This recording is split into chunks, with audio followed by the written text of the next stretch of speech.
Hong Kong is where I was born, and I lived there for finish my primary school. So I know all the Chinese culture, Chinese word. I can read and write everything, and thank you for doing this. And and then I moved immigrate there since I was 12. So I have bits of like very strong Chinese background, and also since when I immigrated to New Zealand, I still hang around with like Chinese people, Chinese friends, community, churches, everything is in Chinese. And also that's how I learned my Mandarin. I never learned Mandarin like in Hong Kong, but I learned there. In New Zealand? Yes, okay. It's very interesting, yeah.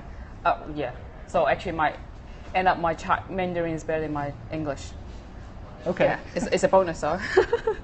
I studied 2 degrees.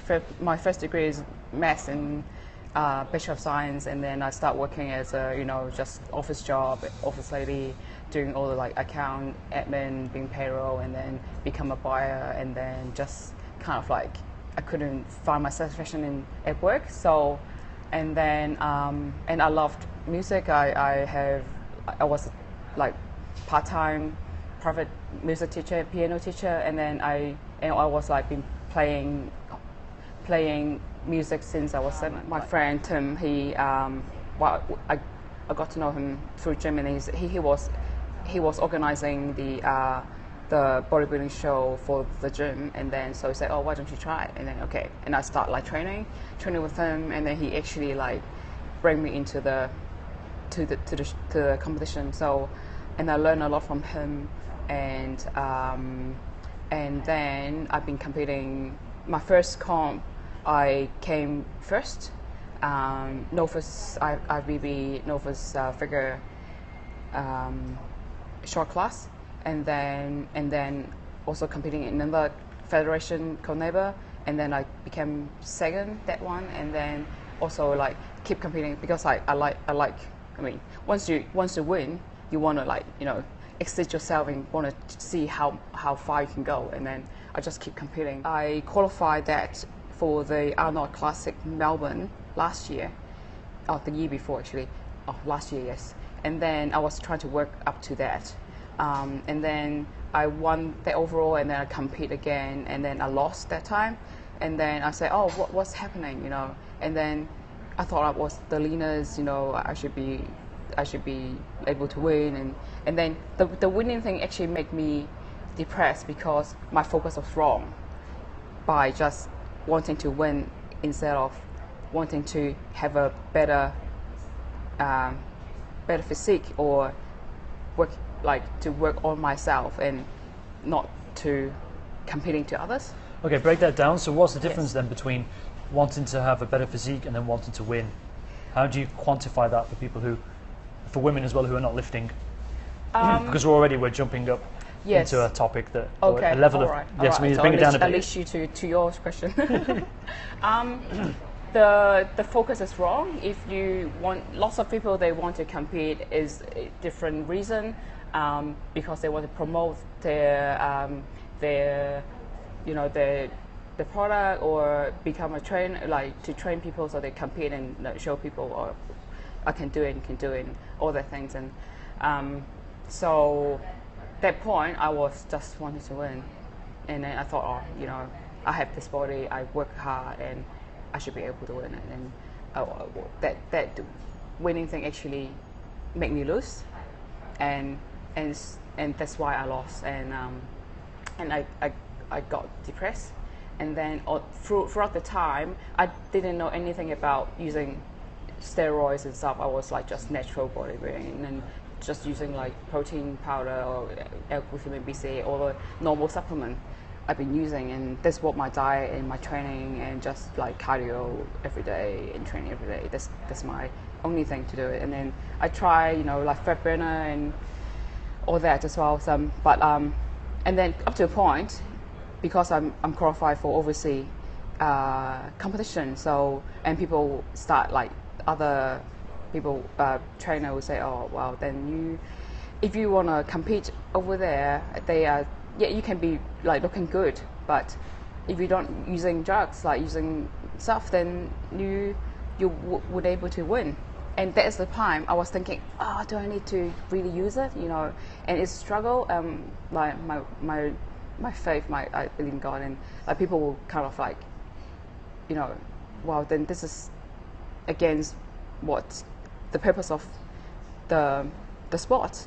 Right. So I was struggle at that time because I really want to like doing overseas show, and you know, but and then after that I met another friend called Matt, and then he was natural as well. He's a whistler, world champ, and then he just like taking me to the right direction, and focus of what I should do. And then he really a good trainer, and he get me into a point to using my mind and right food to train instead of using other supplement like fat burner or anything. Right. So, and that's the time, while that was the time I was really depressed, and so that was actually my time of like, you know, recovering and getting the right mindset back.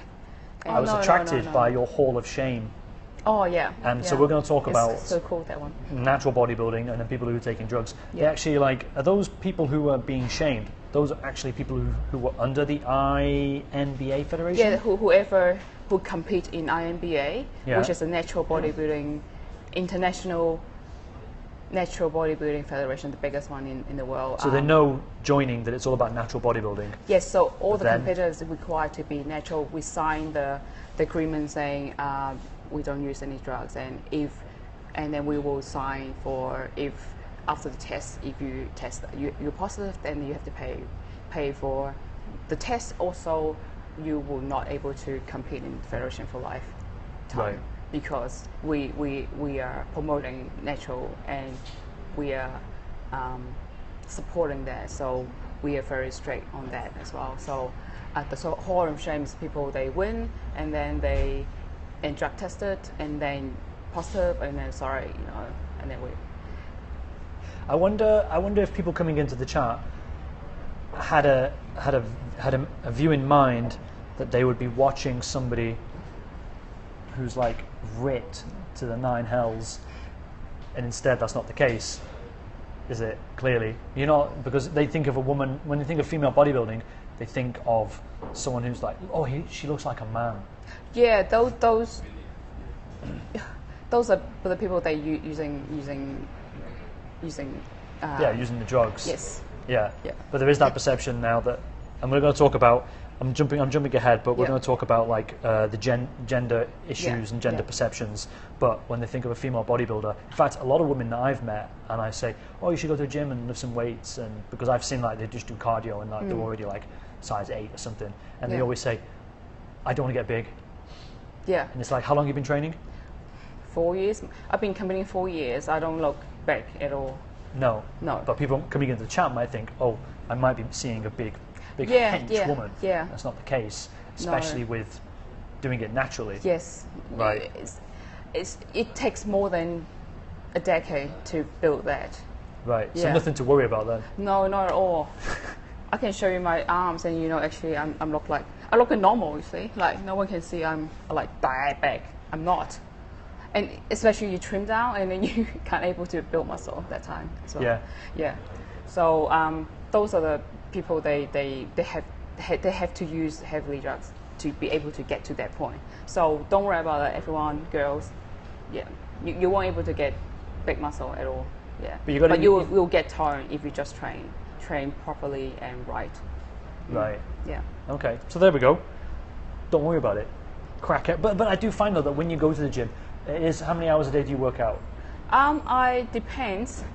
Depends. So I normally do like fasting cardio in the morning, so 45 minutes just on the treadmill or like walking, whatever, just like burn off, and then another session for weight training, and then after that I will do maybe another half an hour or up to an hour for cardio, depending on my situation. So sometimes like if I'm behind for my comp prep, so I need to like do extra cardio or like adjusting my diet to be able to match the point to the leanest for the comp. So yeah. Right.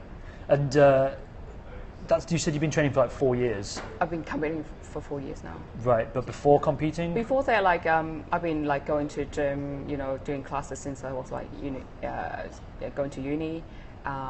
Love just working out, but no proper weight training until before I start competing. Okay. So I learned at the sport. Yeah. What would you recommend for women if they wanted to start, not competing like on a professional level, but if they wanted just to integrate a level of weightlifting into their routine? They definitely need to know how to use the equipment, and they definitely need a trainer. But you've got to be careful with trainers though, because even in Hong Kong, like for example, the trainers would upsell or convince women that they should do this and the men should do that. So you've got to pick the right trainer, I would say. Yes. Unfortunately, Hong Kong, they are very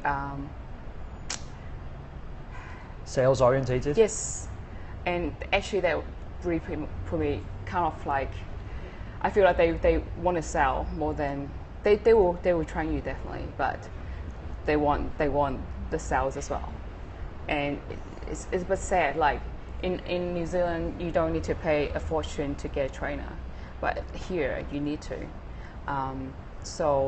But for a start, then yes, you need someone to help you out first, or else you will get injured easily. For example, I remember when I started at the gym here in Hong Kong when I first came, they offered me TRX, like 10 classes. Yes, very good. And it's like 9,000 Hong Kong dollars, and the actual membership for 2 years was like 8,000, and they wanted 10 hours for 9,000. That's just TRX. Yeah. Well, I have my TRX course as well, like 5 years ago. I learned that too. You can just buy your own though for like 100. Yeah, well, in the gym, US. and that trainer, he only charged me $69 for 12 classes. So it is New Zealand, so it's different. Right. 69 New Zealand dollars, which is like $300 Hong Kong dollars, for sure. So I feel like, why people couldn't have a healthy lifestyle and just to work out, but they have to pay a fortune for it, and I feel sad about that. Well, I think you've got to have a relationship with your body and an understanding of, like, if I smoke, like for example, even people who smoke, they can smoke for 10, 15 years, and they won't feel like it's impacting on their health. Because it become their routine, and the society been promoting like fast food, like easy food. You can just grab a food there, Yeah. and then actually those food is not nutrition value in it. So where people were already used to it, and they actually couldn't have a really good healthy body and mind, and then especially sugar is addictive. So once you eat it, and when I'm stressed, I want to eat chocolate. Yeah, sure. Like that, yeah. So this is addictive. So people didn't know that because they've been relying on the food, and to distress, it's right, but you have to pick the right food. And where once you eat clean, and you can start learning and understand what is the food that you need for your body, and then you can deciding what is good for you. I think though there's a step missed. I think you need to have got into that place first. And I'm just saying at face value, like you can choose the Mars bar or you can choose the gym regime, and you're gonna think, or even if you start at the gym, if you go for 1 week, you're not going to notice a difference. If you go for a month, you're not going to notice a difference. And so people kind of question the value because they expect some sort of result if they keep going. And so a lot of people, like in January, people say, I'm going to make a New Year's resolution, I'm going to go to the gym. And then they just trail off after like a week, 2 weeks or something. And they're just like, I tried it, but it didn't work out because they didn't put the commitment in. So I'm saying it's easier just to resort to a lifestyle that is asking continually of us every day. Buy this, buy that, do this, do that. Whereas there's nothing out there in the marketing or advertising that actually tries to explain the benefits of a clean, healthier lifestyle and a workout regime. Yeah, it's a society. They give you that you need to get things instant. Yeah, I'm talking about culture of convenience. Like it's not convenient until you. I mean, I think I know it's convenient because I work out as well, and you work out, so we understand it's convenient because we're already past a certain threshold. Yeah, yes. That's what I'm talking about. Yes. So before Yes. that threshold, Yes. the convenience that's present all around us, Yes. that's going to take over, and we're only going to see that, aren't we? Don't you think? Yeah, you will have to pass Okay. that threshold, definitely. And the real result is by perseverance and working hard. Right. Definitely. I mean, if you do a business, you will suffer for like 1 or 2 years of like, to building up. So same as your body, you need to invest. You need to invest time and to work it out and understand that. Or else people want, like, everyone say, oh yeah, lose weight in eight days, like instant, blah, blah. I can do that too by just changing your diet. But you need to be consistent and then do things and then realize, okay, it's that, and then you see the change, you see the different. Right. Yeah. How would you advocate then for people to get past that threshold? Just trying to hold it tight. It's only like 1 month change. I mean, you can see it different, and if you can pass that and then keep going. I mean, for me, I'm still struggling sometimes when I'm stressed, and I will like, oh yeah, I want to eat. So but now, like, I can do is like when I see the food, like, oh, deep fried chicken, I was think, oh, what's in there? Okay, I'll analyze, is that good food for me, and then is that what I need, and then like three times, and then okay, now, and then I can choose what's good for me or not. Okay. Yeah, so it's something to learn to get to know yourself more. So this is the beauty of it. I always advocate, because I do paleo, and I always advocate, like, if people want to try it, they should at least give it 30 days. You can't give it a week. So I think 30 days is a good way to live and breathe a new lifestyle. You will see the change, and that because you're already into the routine. People say 28 days, 21 to 28 days, Right. and get your routine. So it's So please, everyone want to have a good, like, change your healthy diet, lifestyle, then give yourself a month of time, not like 8 days. I still hang out with my friends, maybe less, but more actually getting more topics about fitness, how to get healthier. Like my mom started going to gym, sister, everyone getting, like, actually everyone around me, they start working out and like eating healthy and thinking about like healthy option. I think it's beautiful because you motivate people in a right way. You're not like, let's eat buffet or Did they do it because of you? Or a drink. I think so. They all inspire. Like I post, like all my friends, they trim down. So like even they work better than me. They do all get motivated and inspired by my hard work, my change, basically. Okay. I was like a chubby girl, love eating food and drink halal. One bottle of red wine a day. That's my lifestyle. Okay. Yes. And like evening time, like muffin and croissant is my lunch. Nighttime a cake and a dessert wine is my dinner. It's wrong, but I didn't know that. I thought, oh yeah, just enjoy it. But now I know what is the best for me. But you've got to go out of your way, haven't you? You've got to jump over those muffins and croissants. Yeah. To get. Yes, definitely. And especially the high three in Hong Kong, the diabetes, high blood pressure, and cholesterol is very like it's like the main enemy for most of people, like living in a busy city. So those are actually because of their diet and their lifestyle routine, basically. So diet is very important. It actually helps you not only changing your body, your physique, but also your mind as well. Joseph is asking, do you have what they call cheat days? Of course. I shouldn't, but we do cheat meal sometimes, like cheat meal, not like cheat day. Okay. Yeah. I advocate for cheat days, but I'm a naughty one, so I always like have cheat day after comp, because it's like being like strict diet for whole year, and then one cheat day is I think is okay for me. I mean, but after that I need to back to the routine. Has she ever tried CrossFit? Yes, I have. You have? Yes, I taking a course for as a Les Mills class instructor. Okay. So grit. That's this class I went to. CrossFit is. I'm not into it, but go on. Yeah, I wouldn't recommend unless you really master it, because it's so easy to get injured. Right. But it's good, fast, high intensity cardio and weight training. It's a very like TRX or kettlebell training. Those are similar type of like getting the result. But for me, I wouldn't, because I need to maintain my muscle, and also and just the form that I like. If you got to be so accurate for every single form you do it. Yeah, that's what I don't like about competitive crossfitting, because you can see like their form is thrown out the window just to get the reps in. Yes. And so at a competitive basis, I just don't think you should compete doing CrossFit. I don't think an exercise should be the sport. Joe Rogan, I kind of like agree with his views. If you know Joe Rogan, he's like UFC commentator and comedian, and he talks at length about this on his podcasts. But yeah, at a competitive level, no. But as a training program, you go to the gym, then yes. Yeah. Because you're not going to... One of my biggest upsetting things about CrossFit is like kipping.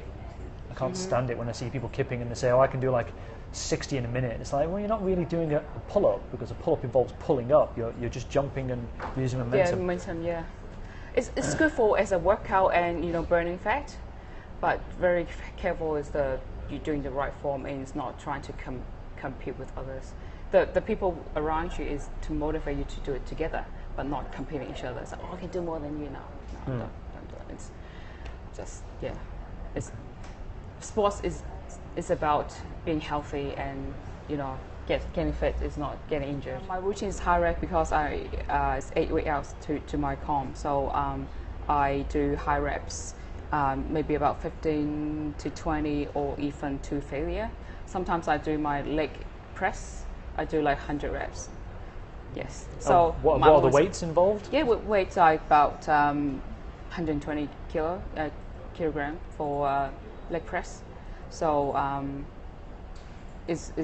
and then doing drop set. So really depending on that day, how my energy level, how is my recovering from my leg workout, from the past workout, and then how much I need to push hard. So that's why I need a training partner together, so we can spot each other, or else I might not getting to the point that I really want to get to. So yeah. I'm sure the guys want to know though, how much do you bench press? That's like the true measure of a man's ability in the gym. Yeah, the heaviest I did last year when I was bulking up was 8 plates, so 320 incline leg press. No, bench press. Oh, bench press. Yeah. Oh, bench press. I hardly do bench press. But my weight should be max would be about 80, I think, 80 kg. Yeah, but I don't do max, and I don't need to do max. I just need to contract my muscle and to able to build. So I do high reps, about 15, 20 superset. Just to able to contract my muscle. Yeah. Just to get some stimulation. Yes. It's right. Also you build it. Once you get leaner, and then actually you visualize she's like bigger. So, and I don't, as a girl, and I'm not trying to. I'm trying to build muscle, but not like massively. So I won't do crazy heavy weights. Bruce Lee is the legend. Everyone, know about his first, his movie, how he became famous, and his philosophy is very similar to what I use on my weight training, my fitness. In what sense? For example, he said, it's about you live it for your life, not living with other people's expectation.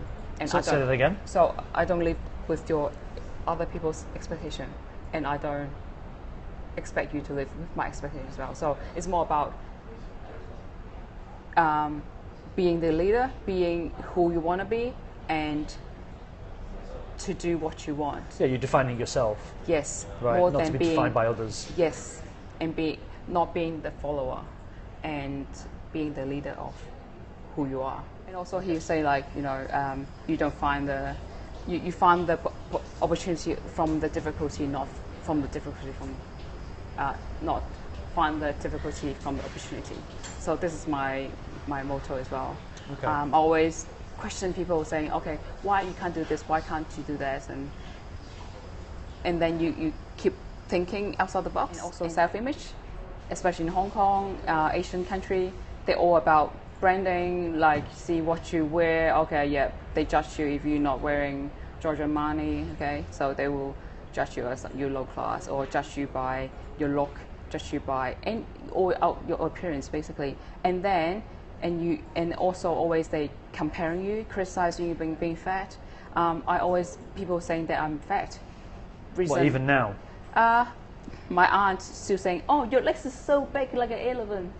And it's like, wow, this is my winning legs. I mean, if I'm still if I didn't train or compete, I would really look down at myself like that. When I start like training, going to gym, I say, "Oh, trainer, can you like slim down my legs because I want to be like the catwalk model?" But you can't be, because this your genetic. You have that leg, it's great, and he keeps saying it's great, it's great. It's like, what's great? Like, the calf is so big, you know. So what can you do to change your aunt's mind? So after I compete and I win, I say, oh wow, okay, I found myself in a sport that accept me who I am. So actually, you're trying to find yourself in the right way instead of following something you're not. Right. So, I mean, I can never be, Beyonce. So I won't try to follow it. You know, I will be Melody. So I'll try my best to be who I am. I see so many people like abusing drugs and end up they like fail kidney, you know, heart problem. They were one of the famous Iranian bodybuilder. Before he prepared for his comp for the Olympia, and then he actually his heart condition is very bad, and he dropped 20 kg in like 3 days. So it's and then he died like after 2 weeks. But that idea of like, I need to win, so I've got to take drugs, kind of contradicts the lifestyle that you're showing off to other people at a superficial level, because on a skin basis you look healthy, like outwardly. Inside you're screwing yourself up. And then you die early. Same as other, this is like marketing, you know, like people want you to go to do facial. Oh, you know, you come here and then you have a face like that star or Jennifer Lopez or whatever. So, but it's all just external it's just makeover. Yeah. But the real face is not real. Like, so it end up you might have also side effects after the things, and same as using drugs as well. So there's always a side effect by using any drugs. John's asking, by the way, what got you into bodybuilding? He came in late. Oh, hi. Because I get to know some friends in the gym, and then they asked me, oh, do you want to try it? And then you have good body, and then okay, and I did it, and then win, and then keep going, and then that's how I started. What do you like about it? Mainly it's about to get to know yourself. It's all about yourself, to see your change by just eating differently, and then know yourself and see yourself changing in a positive way. You always actually getting better. So it's good, and also trying to be confident about who you are. It's not about, I know of course like when you trim down or have muscle and you feel good, because it's like physically is like look good, and mentally actually look good too. Like mentally makes you feel good, alive as well. So that's what I like about. So it's a confidence thing. Yes, definitely. And could the idea of building muscle mass, not so much winning competitions, become an obsession? That's why I lost, because I was obsessed about winning. So, and then now I changed to not. Well, I was still competing by wanting to know my limitation. Well, Bruce said your limitation is no limitation.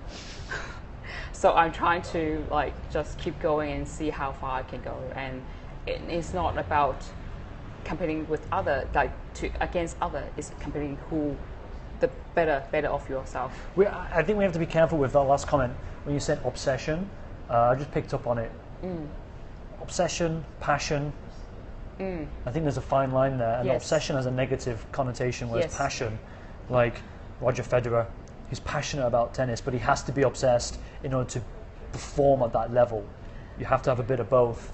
But a lot of people can say, "Oh, you're just obsessed." You know, they might say to you, "Oh, come on, Melody, you're obsessed with the gym. Why you come out with us?" You know, and they see it as a negative thing because you're impacting their lifestyle choices. Yeah. Whereas, as far as you're concerned, you're passionate about something. You can see the end result. Yes. Or see where you're going with it, whereas they can't. Again, it's about that threshold again. Anybody who's over that threshold is going to say, "Good on you, keep doing it.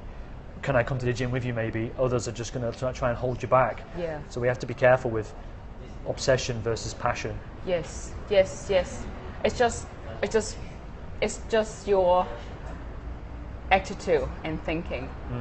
Nothing against you, Joe-san, You could do exactly the same thing. Go to the gym. I can go to the gym same, and he go to the gym, and then he actually is passion, and I'm obsession. It's about how you think. So, if your attitude is about inspiring others and being better of yourself, then I don't think there's obsession. But you can say you're obsessed about motivating others in a positive way. So it depends how you use that word as well. Okay. So I'm only picking up because English is not your first language, is it? No. So I've learned while living in Hong Kong that you have to be specific with a word, because a person might not see the negative. There's a cultural negative behind using the word such as obsessive. Yes. Yeah, so that's why I just wanted to clear the air. So that's why I'm not saying you're at fault. Anybody's at fault, but I need it clarifying for Melody. Well, I think obsessive is if you're up to a point that you don't have your balanced life, that will become obsessive.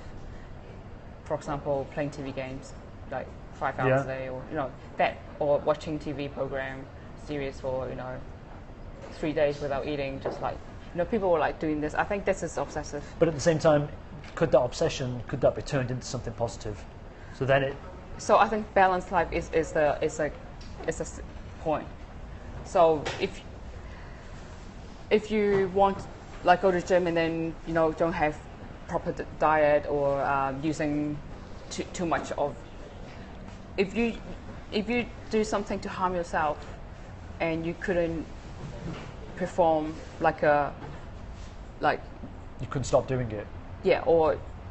Then yes. Okay. Yeah, Princess Diana. Okay. They are my inspiration as well. So but just like I didn't watch any of the documentary, that's why I didn't say. No, it's fine. No, it's fine because, like I say, it gets into a bigger topic whereby I've been asked once, like, who do you have a female role model? It was an article. Obviously, it was pro woman, and it made me sit back and think, you know what? I don't have a female role model, and a lot of role models out there generally are male.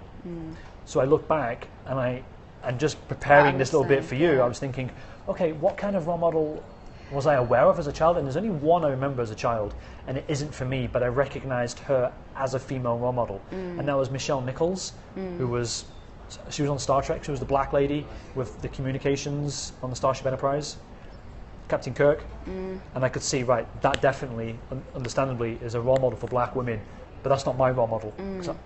It's just not speaking to me, right? And then if I thought of a contemporary one today, again, I've missed out, would be Ronda Rousey, that she inspires women in so much like, oh, this is what a woman can do physically, and she's not this hench or this stereotype. She's changing stereotypes. She's defining what feminism is, and again, that's not for me. Right? I seem to have missed out. My generation seems to have missed out. So understood. Well, definitely I have some, but I just not like very into depth. Okay, maybe I think too much, but I think it's a good entry point to the next topic. I read your articles as well.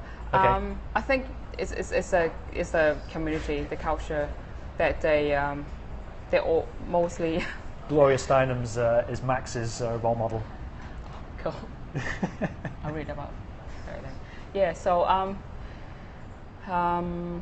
I think it's just that society, they're more promoting the male figure into the world, and it's just I think, yeah, it's a society makes you perceive that way, and you get to that.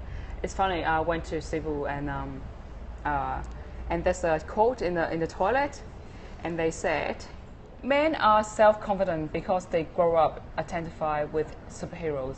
Women have bad self-images because they grew up identifying with Barbie." Oh, good one. Okay. Yes. John Fan is asking, did you take on any of the training attributes that Bruce Lee endorsed or performed himself? Oh, you mean in martial art way? Martial arts or muscle development? Not specifically, Okay. but like I train as MMA actually, as a start. I have kickboxing fight, but my training is jiu-jitsu, wrestling, always like wrestling. So and that you know MMA is from Bruce Lee. So yeah, I think I get inspired from him by also. So Speaking of the Barbie quote, that's a really good quote because we're talking about perceptions, role models. I want to talk a little bit about the Olympics, and like I discovered today, there's only today that there's no female canoeing event in the Olympics because they believe that canoeing would disrupt the uterus, and a woman would not be able to give birth to a child. You would have done so much damage internally to her own body that's why that's one of the reasons of the perceptions behind canoeing. But they've disproved that, and also it would create lopsided breasts as well. Okay, if a woman canoes, Really? but yeah, that's what I read, and I wish I had the link here. Well, I've got the quote here. It just says, "For decades, we had to fight the deeply ingrained and very cultural global myth that unilateral canoeing would cause infertility by damaging a woman's reproductive organs, as well as resulting in lopsided breast development." This is from an article that I posted. I did post it today, though. Okay. has ever been anyone? Well, they've disproved it, but what they're talking about generally in the article is that the Olympics is not, even though it's in their charter to say equality for all and no discrimination. When you look at the events, even though like even in Rio, 45% of competitors were women, they're not competing in all levels just the same as men, so there's no true equality. So this is something I want to talk about with you, along with gender roles. Yeah. Well, I'm not those athletes, but to be honest, most of the athletes they can compete in Olympic if they actually they have a lot of injury. I mean, not only like I'm sure. I mean, they. You would think it's a ridiculous notion to like, you can't canoe because you might not be able to give birth to a child later. And it's like, well, one, it's my decision. As a woman, you could say, one, it's my decision. Two, it's stupid. Even if it was true, it's still my decision.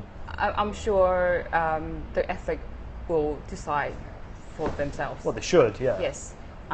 If they know the consequences, then that's a choice. And if you say they already disproved, then there's no point to. I mean, if you think about bodybuilding, people make a choice. Well, I need to get big. I need to compete. I need to win. So they'll take drugs.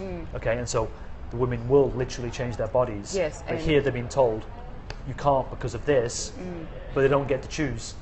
Whereas in bodybuilding, you can choose drugs, knowing the consequences. Yeah. There's something there that doesn't fit quite right. But I think maybe you can see in other ways that they're trying to protect a woman as well. It's not trying to stop them competing, but maybe it's protecting them in a medical way. I don't know. Well, so I'm only using canoeing as an example, though, of like this sexism that exists at a competitive level, whereby we don't create equals. So then I have to sit down and wonder, well, why is Ronda Rousey the only role model that I could perceive as existing? Because we're limiting women in competitive sports, right? When you don't focus too much on just canoeing. Yeah. Okay, yeah. An article saying some of the sports in Olympic is only for female as well. Yeah. Like synchronized, like those. Yeah, but the men don't care, do they? They won't have that in their canoe Right. too. Yeah. Yeah, but maybe some male they want to do it. Does anybody want to do synchronized swimming? I think it would be quite nice to watch. But I don't know, it has to change both sides, but I think it's still skewed against women more. then look back to the original. Well, when Olympics started, it's only for male. Yeah. It's only for men. Then yeah, so maybe that's a trend tradition, and then they just keep on going. Yeah, and then yeah, definitely like women's for for carrying, having baby, and that's their biological reason for being woman. So but do you think like biological reasons should be a defining sort of criteria to say, yeah, you can do this, but you can't do that. You can do that sport and you can't do that. Even in boxing, there's like 10 weights, and in women's there's only 3 weights. Yeah. Again, there's this idea that should we have like a super heavyweight for women? Do we really want to see heavyweight women? No, because we couldn't make to that point. That's the reason. So it's like not many girls in female bodybuilding. JK Rowling Yeah, as a role model. Yeah, they don't have lots of bodybuilders because girls is hardly to get to the point physically, biologically. So they won't have the classes. So I don't think it's a sexist, but it's about the body type that is suitable for woman or man. What about the idea? What about like a woman's body is more marketable than a man's, and so you have to conform to certain ideals. Yes, yeah. As well. Yes, right? Because if you show a female figure that isn't sort of a cultural norm, people are going to try and reject it. Like I mean, Ronda Rousey does get rejected on some certain levels. They would say she's too big. I don't think she's big at all. She's not. Right, but some people just perceive like you need this Barbie, you need this Barbie aesthetic, and anything outside that isn't going to work. And there is an American female bodybuilder who is huge. And I can't remember her name, but she gets no sponsorships because she doesn't fit into this idea of what a female competitive sports person should be like. You've got the rowers, you've got the gymnasts, the volleyballers. They all fit inside this, very toned, muscular aesthetic. But she is. And definitely because, well, for example, bodybuilder, girl couldn't get to the point to 3% or 1% body fat. It's impossible because of our natural. Yes. Because we need to bear children. Like this is the reason that we have more fat than men, and also we need to work double as men to get to the muscle quality to build that muscle. So that's the limitation for your gender. But if you say is restriction because back to the you need to work extra hard to get to the point, and where people concerned about your health condition. That's why they may not have that, that many classes. The weight classes. Yeah, weight classes or canoeing, and there must be a reason. But of course, you can argue about that. Or of course, if Olympic doesn't have that category for you, then maybe you can run your own show and do a own competition and tell the world that you can. You don't need to limit yourself into Olympic. It's just another games that to compete and to show how much you can do. So back to the point is like you need to pick the right class, right sports for your body, but not to force yourself into that category. Do you see my point? Yeah, I do. Yeah. But because that's about going back to like Bruce Lee defining yourself. But at the same time, if you like, there's a boxer. Did I send you the article about the boxer, the female boxer, who said I'm not going to wear a skirt? Like, yeah. She can't fit into even to the highest weight class, and so she's suffering, and she never went to the Olympics, even though she's like, well, I'm not wearing a skirt, and I'm going to stay at this weight. She's out. She can't do it, and so. I think yes. I mean, defining yourself, but at the same time, you've got to get a level of accessibility opened up for you. And also you need to have the numbers of the effort that shows that it's possible, and then people can create that for you. But can you also define yourself if there's only 3 weight classes in boxing, but there's 10 for men? Can you define yourself by saying, hey, open up the weight classes, please, and then let me train at the weight in that particular federation rather than doing it elsewhere, and then they just never really gain acceptance? Because it would take a lot longer, wouldn't it? Wouldn't you think? To go elsewhere, create a name for you. Look at Bruce Lee. for example, let's go back to Bruce Lee. He couldn't make it in Hollywood, so he had to go back to Hong Kong, and then Hollywood were like, what? And then they brought him back. So I guess that's following your advice. Yes, yeah. Get awareness is like Hong Kong, the umbrella. I'm arguing your point for you. Umbrella revolution is you need some way to raise your voice, and then if more people had the same standing by your side, and then maybe you get more awareness and your voice is louder, and you may able to get it. And it's about the norm. Okay. But yeah, definitely there's an exception, and that's what I'm trying to do as well. So far, it's hardly have seen any girls from Hong Kong or China. They do bodybuilding like me. So yeah, I'm trying to, as you said, I'm trying to, exceed and do something different. Right. Yeah. When you talk about drugs, do you include supplements in that category? Olympic, they even like creatine, they think they categorize as a drug, so I don't use that either. I only use BCAA, the branch chain amino acid, and glutamine. That's all I used. Where you can get from protein shake, protein powder. So that's all. Fish oil, evening primrose oil, just normal supplement like vitamin, multivitamin. So those are not drugs. It's natural herbal from herb. So yeah. Right. How tall is she, and does height affect bodybuilding? Wow, great question. The height, they have height. So I'm the short class. I'm only 154 cm, and the height will make a difference as well. It's by harder looking, because bodybuilding is very subjective for judging the physique. But so I'm actually less advantage. For example, if you're taller, you can play tennis better than shorter. So like faster, and so this is disadvantage of for the height sometimes. So right, because the taller you are, the harder it is, because you're lifting. It's higher off the ground. It was yes, well actually, but because I'm short, actually I'm stockier as well. So there's a pros and cons. But by looking, if I competing overall with the tall, I might be a little bit less advantage because of the look, because it's all about like appearance on the stage.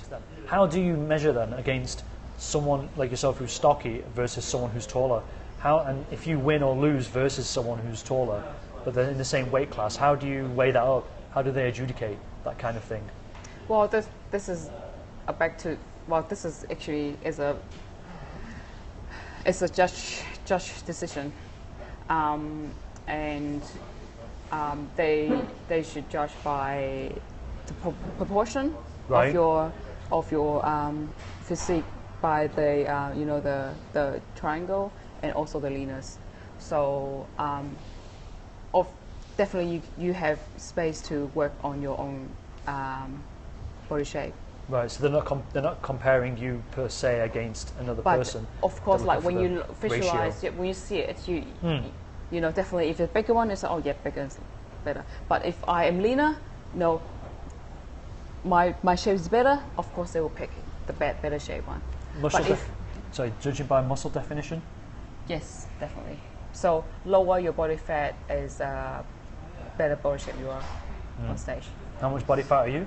Me, I think around, at the moment, I think around 12.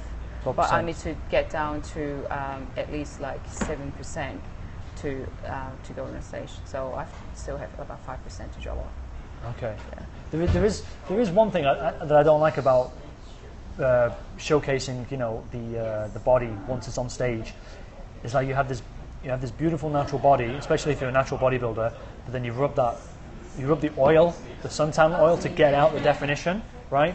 But then a lot of women, they now have to apply makeup, and all of a sudden their face. To me, it just doesn't work, and I. It's like pale face makeup, and I do trying to spray tan on my face as well, so the color will be similar to my my body skin, and then just put makeup, and with a lower, we have a dark tan foundation to put on, so it won't make it like, you know, like Photoshop key face. Yeah, just like you Photoshop someone else's head onto.